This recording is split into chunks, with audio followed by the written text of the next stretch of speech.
E aí pessoal, tudo certo? Bom, no vídeo de hoje eu vou continuar a história dos huguenotes aqui no Brasil, mas dessa vez focando especificamente na passagem deles lá no Maranhão. Se você não viu os meus outros dois vídeos dessa série, onde eu conto a história deles lá na França e outro onde eu conto a história deles aqui no Rio de Janeiro, vale a pena conferir para que esse vídeo fique ainda mais claro. Mas antes de tudo, não se esqueça de deixar o seu like e se inscrever no canal porque me ajuda muito a continuar esse tipo de vídeo. Eu já queria deixar um agradecimento a todos vocês que compartilharam, curtiram, comentaram, se inscreveram, porque o canal chegou a 100 inscritos. Uma marca que eu sou extremamente grato a vocês e também a Deus pela oportunidade de estar seguindo em frente com esse canal, seguindo à frente com esse projeto que vocês estão aprovando. E estou muito feliz realmente que vocês estejam gostando do conteúdo. Eu não imaginava que fosse chegar a 100 inscritos tão cedo, então sou extremamente grato a todos vocês que se inscreveram, que compartilharam, que apoiaram o canal. Dito isso, vamos ao vídeo.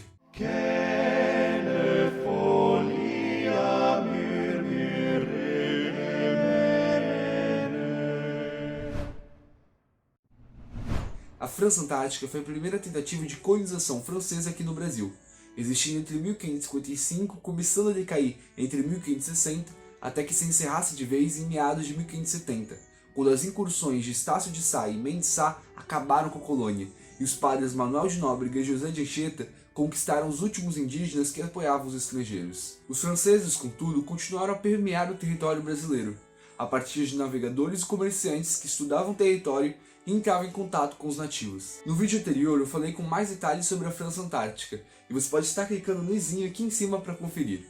Ali ficou claro o interesse que a França tinha sobre o Brasil, e eles não eram os únicos. Outros também tinham olhos nessa terra, como os corsários ingleses, a exemplo de Thomas Cavendish, que saqueou o Porto de Santos em 1591, ou também os holandeses, que décadas mais tarde instalaram a colônia de Nova Holanda lá no Nordeste brasileiro, próximo de Recife. Essas invasões aconteceram principalmente como símbolo de revolta ao Tratado de Tordesilhas, estabelecido em 1494 pelo Papa Alexandre VI, o qual dividiu a colonização do Novo Mundo numa linha geográfica imaginária, onde de um lado ficava a Casa de Castela e do outro o Reino de Portugal, excluindo as outras nações europeias. Muitos governantes se opuseram a essa hegemonia, e o rei francês Francisco I disse: "O sol brilha para mim, assim como brilha para os outros.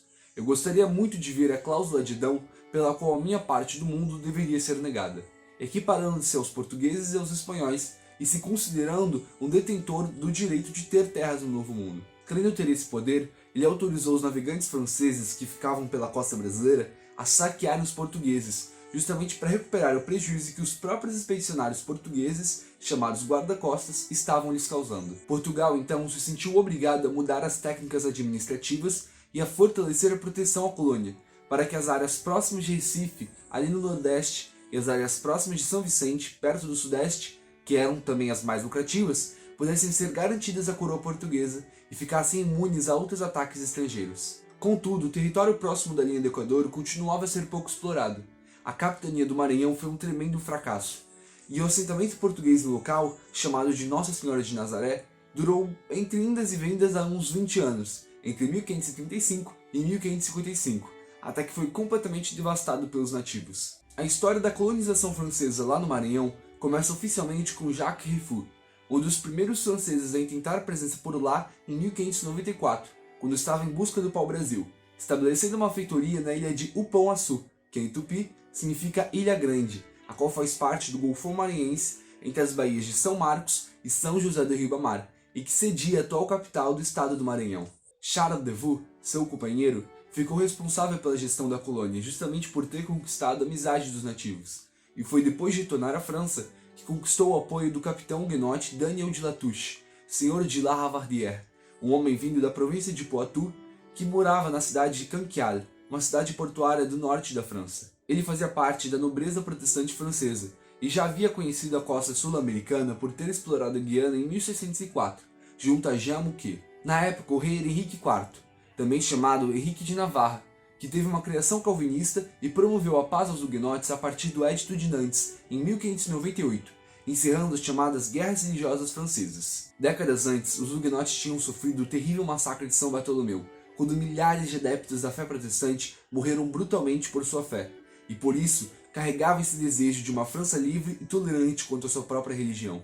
Eu descrevi esse massacre e as guerras religiosas francesas com mais detalhes no primeiro vídeo dessa série, que você pode acessar clicando no izinho aqui em cima. Charles Latouche e outros entusiastas conquistaram gradualmente o apoio do rei para realizar expedições aos territórios ainda não explorados, atraindo o monarca com esse promissor projeto de uma colônia francesa sul-americana bem estabelecida após o fracasso do anterior. O rei então envia o capitão huguenote Daniel de Latouche em 1609, numa missão de reconhecimento à França Setentrional, como era conhecida na época. Porém o monarca viria a ser assassinado pouco tempo depois por um fanático católico, levando seu filho Luís XIII a assumir o trono precocemente, sob a regência de sua mãe Maria de Médici. Sendo católica, ela interrompe o progresso da expedição devido à sua diferença religiosa com Daniel de Latouche. Ele então, junto de Charles de Vaux, conquista o apoio de importantes fidalgos e comerciantes católicos, especialmente dois nobres, François de Racine, senhor de Aumер, e Nicolau de Harley, senhor de Sancy, que convenceram a Maria de Médici a retomar a expedição, porém proibindo a difusão da fé protestante. Foi então que em março de 1612 as três naus, Regente, Charlotte e Sainte-Anne, tripuladas com mais de 500 homens, saíram da cidade de Cunquial, numa expedição liderada pelo capitão Daniel de Latouche e o almirante François de Racine, chegando ao Brasil no dia 26 de julho, no ponto da chamada Montanha dos Canibais, e celebrando a primeira missa no dia 12 de agosto. O ponto de chegada inicial foi a ilha denominada de Sainte-Anne, mas logo se transferiram para a ilha de Upon-Açu, entre os estuários dos rios Anil e Bacaranga, onde, no dia 8 de setembro, ergueram a cruz na praça e fundaram oficialmente a França Equinocial, a terra francesa próxima da linha do Equador. Na época, a linha do Equador era chamada linha do equinócio,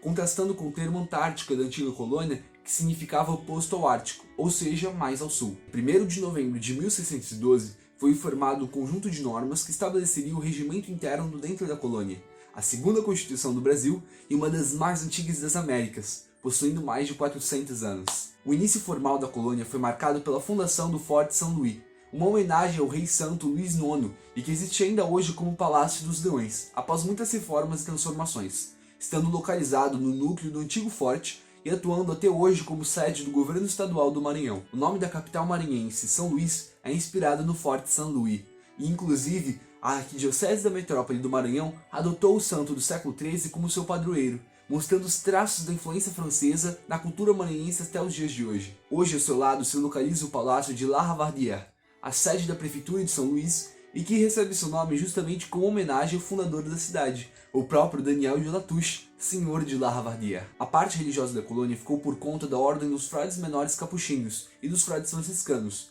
liderados por Claude Abbeville e autorizados diretamente pela Rainha Maria de Médici. Eles ficaram responsáveis pelos relatos da viagem, existindo até hoje dois deles, um escrito por d'Abbeville entre 1612 e 1614 e outro por Yves de Vaux, que complementa o relato do anterior. É muito provável que Daniel de Latouche e os outros expedicionários huguenotes desejassem tornar a colônia um refúgio seguro aos protestantes tão perseguidos em seu país, porém o objetivo de um refúgio protestante ficou obscurecido diante da dedução de que foram essas divergências religiosas que causaram o fim da colônia da França Antártica, limitando o sonho de uma nova França de liberdade religiosa. As diferenças religiosas até poderiam existir entre os colonos, mas havia apenas uma fé pregada, que era a fé católica. O propósito principal se voltou a uma colônia de povoamento que pudesse fornecer à metrópole as riquezas naturais, especialmente a cana-de-açúcar e as drogas do sertão, especiarias tradicionais da terra brasileira. Iniciaram plantações de tabaco, algodão e outros produtos agrícolas, contando com o apoio dos nativos tupinambás, estimados em torno de 12 mil e distribuídos em 27 aldeias. O fato dos franceses não terem avançado com hostilidade e não terem imputado a eles conversões forçadas auxiliou muito na amizade entre eles. E, inclusive, os tupinambás apelidaram os franceses de papagaios amarelos, justamente por serem loiros e ruivos e serem mais tagarelas que os portugueses. Nos relatos deixados pelos frades, fica claro como que os franceses se deixaram ser conhecidos pelos nativos e buscaram entender seus costumes e tradições, inserindo-se na cultura antes de forçar uma transformação, um caso muito semelhante aos huguenotes na conversão de indígenas lá na França Antártica. O Morubixaba Japiaçu, líder indígena que migrou do Pernambuco para a ilha de Upon-Açu, é um exemplo de aliança entre franceses e nativos, que tinham como inimigo comum o lusitano, que, segundo a visão francesa, destruía as tribos nativas com muita brutalidade. O costume da antropofagia era visto com o mesmo horror pelos colonos, criticando a crueldade que eles tinham com as tribos inimigas, porém observaram disposição à mudança. Viram também que havia uma certa admiração pela cultura europeia, observando que alguns indígenas começaram a imitar hábitos europeus. Contudo, o maior ponto de desentendimento foram as leis, já que as leis dos franceses não combinavam com as leis de justiça própria dos indígenas. Mesmo assim, esses pequenos desentendimentos não provocaram separação. A aliança entre eles se provou muito útil aos franceses e aos tupinambás, que permaneceram unidos até o fim da colônia. O laço estabelecido entre eles permitiu que a fortificação se desenvolvesse, construindo um armazém, um porto e uma muralha de defesa com mão de obra nativa e europeia. Inicialmente, a rainha tinha permitido 50 léguas de expansão em todas as direções, mas a colônia francesa, no seu auge, se estendia desde o litoral maranhense até o leste do Pará, atingindo o norte do atual estado de Tocantins, sendo que os franceses foram os primeiros europeus a chegar na foz do rio Araguaia, na região do Bico do Papagaio, em 1613. A França equinocial floresceu durante 3 anos, e Racine retornou à metrópole, junto com outros compatriotas, para que pudessem apelar à rainha Maria de Médici por mais recursos à colônia.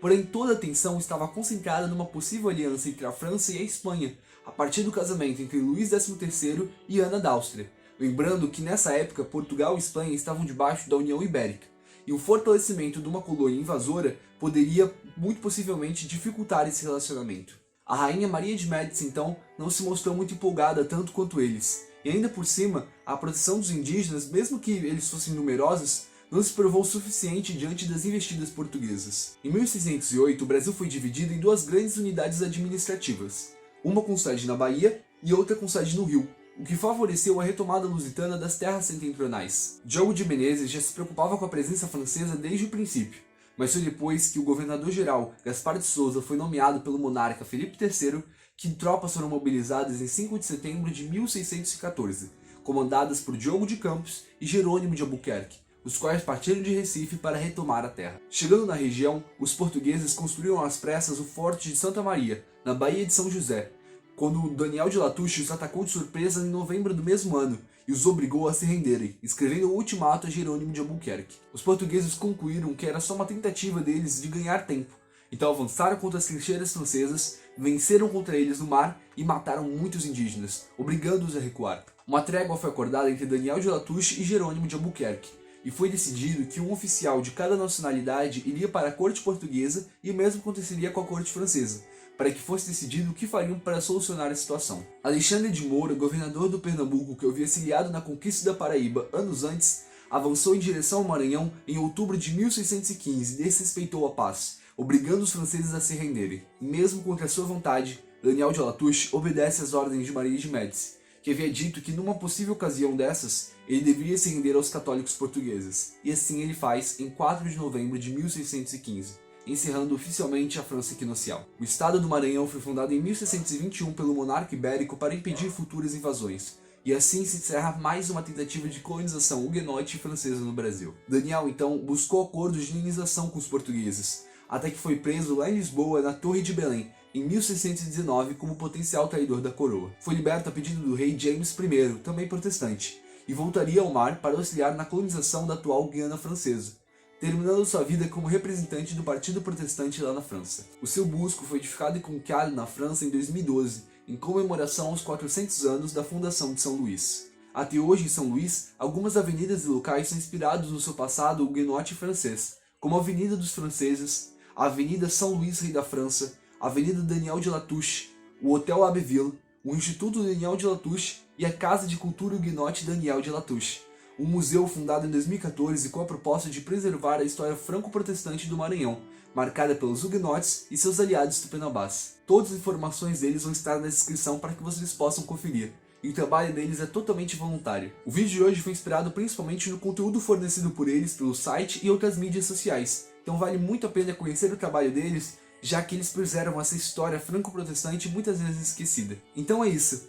Os huguenotes podem não ter tido muito sucesso religioso lá na França equinocial, mas ao menos eles e seus compatriotas deixaram traços mais definitivos na nossa cultura, e que são preservados até hoje. Se você gostou, deixe seu like, se inscreva no canal e comente o que você achou. E também compartilhe com mais pessoas para que elas saibam que a história protestante também faz parte da história do Brasil, e que nós evangélicos não somos apenas recentes, mas temos uma longa tradição nesse nosso país. Todas as fontes utilizadas vão estar na descrição como de costume. Não deixe de acessar o link do site para ter mais informações sobre a história dos huguenotes. Siga o canal nas redes sociais para não perder nenhum conteúdo que eu lanço por lá. Fiquem com Deus e até a próxima!